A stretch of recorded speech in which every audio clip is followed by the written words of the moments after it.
Hey, welcome to the Let's channel. So whenever I consult about topic with my clients, I get various queries, and sometimes mostly these queries are from network administrators and network infrastructure architects, and they share the issues they face in their networks, and they also share things about their clients infrastructure in case if they are some kind of service providers, and they share they have issues in terms of latency, and due to which they have that network overall performance degradation, and as well as application performance and stuff like that.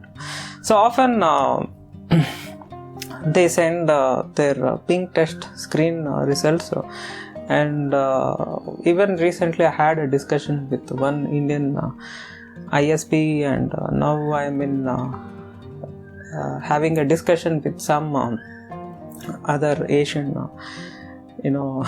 client. So often I see that they have complaints regarding their latency in their overall network infrastructure, and they want to improve that, or they want to find a solution for the same in terms of improving the application performance. So the thing is, we all know what is latency and what is bandwidth, and this is not a video meant for any students or anyone who is new to networking. This is meant for network architects, and as well as sometimes CEOs and CTOs to get the big picture and try to kind of address a specific issue whenever you find issues related with latency, and of course there is also an other alternate way you can adapt towards sd-wan, or you can do some kind of WAN optimization between those links and stuff like that. So before even getting into the same,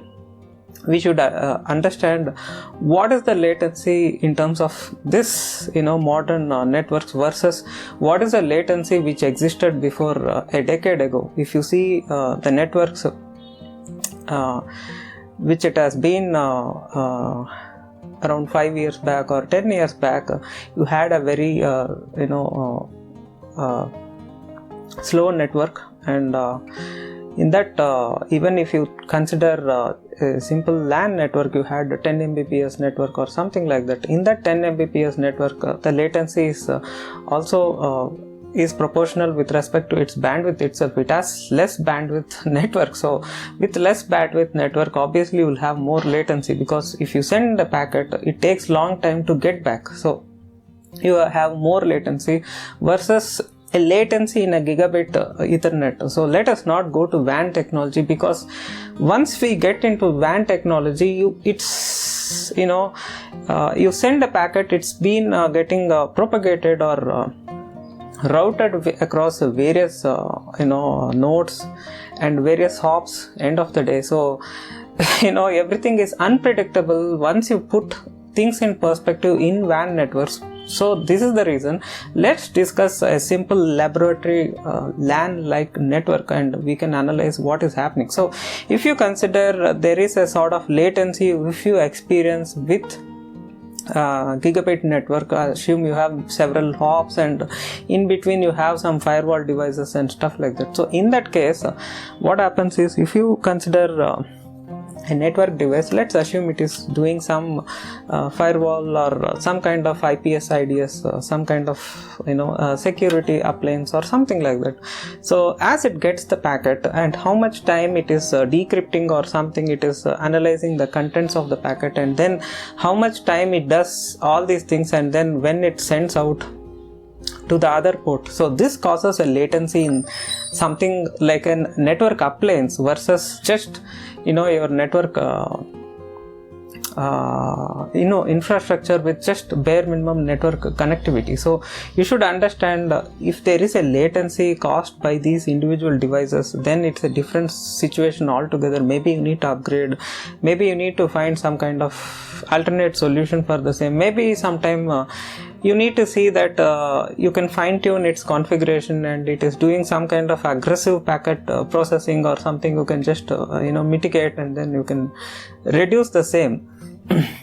Similarly, if you consider toffee itself, when you configure a toffee device, it takes some time to process the packets. Obviously, it takes the resources to perform the same, and then due to which it introduces the latency. But here is the catch: if that introduced latency is lesser than your entire overall WAN performance, then it is not an issue, because you have a lot of time, and during that time you can actually optimize your packets and then send the optimized packets onto your low latency, or low speed or high latency WAN links. So this is the objective in this case. So if you see more modern networks, I see there is an issue with device level latency can incur. You may have a gigabit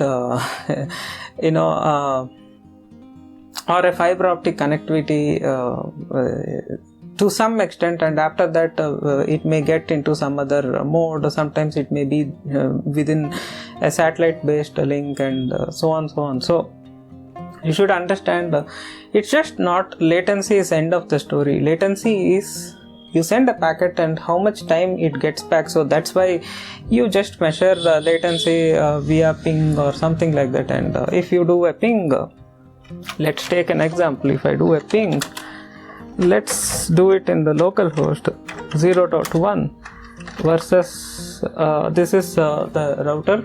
Let's take example like localhost. So you have less latency if it is something like a local host. You have more latency if it is done to this router here. And yes, of course, this is proportional with respect to the network technology. If it is a gigabit network, it will be faster. If it is 100 Mbps Ethernet, it will be slower, and then you have more latency, and so things like that. So this is one aspect of seeing that. The other aspect is the device processing itself. If there is some intermediate hops have more processing time, it is going to contribute towards the latency, and it is going to affect that overall application performance or the network performance.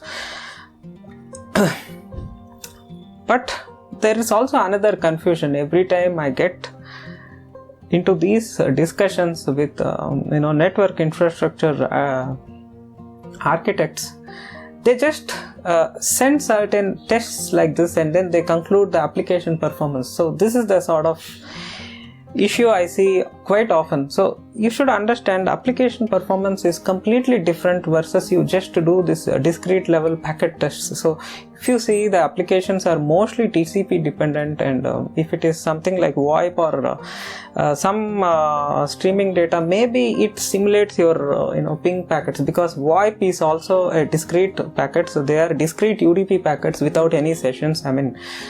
Without any network based sessions. I mean to say, application level sessions it may do sometimes, but it doesn't have that network layer based sessions. So compared to something like TCP, it does it in that transport layer sessions. So that is not something possible with UDP networks. But UDP networks, whenever you see the ping tests, and when you compare with the UDP performance, obviously both have that strong correlation. But when you think about something like a high throughput data or high throughput communication medium like TCP, you cannot just conclude with your ping test. So this is a huge mistake. You have to do some kind of file download, or you have to do something beyond just a couple of discrete ping tests and then conclude your network performance. So you should understand effectively what is latency is. If you have let's take this abacus. Let us consider in one scenario, each bead represents a packet. So if you send a packet, and how much time from the other end the other packet comes. So if you have a gigabit network, but in this gigabit network you have huge latency, although you have sent one packet fast, assume it is taking a long time and it is sending the other packet fast, but after a long time, then it is considered as a latency. So this is going to reflect in your ping test. There is also another scenario is, let us assume each bead is a bit in the network channel. So it's not bytes, of course, it's communicated in the bits. So if you see the inter frame delays, these are correlated with latency. This is something contributes to latency. If you have a frame going from a point A to point B and it takes long time to get a response from point B to point A, then it contributes to latency. It is directly proportional to latency, and this is also a latency, of course. And on the other side, you have that underlying that technology itself. So let us assume each bead represents bits, and if you see how much time a specific packet to propagate or transfer, it is sending all these bits in that wire. So if this is fast enough, this is directly proportionate towards its physical layer technology itself. So it is down to its physics.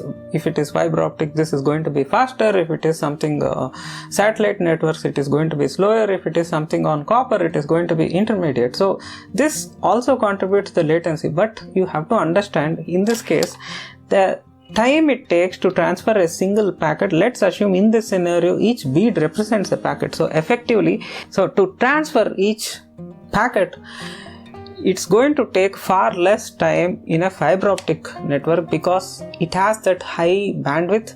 And so once the packet goes to the other end, depending on that channel latency, if it is getting the reply, it is going to be much faster. And if you compare with a satellite link, to transfer every packet, because to transfer every bit is also going to take a lot of time because of the underlying physics. So what happens is, even to transfer one packet, it is going to take long time, and same way to get the packet as a reply, it is going to take long time.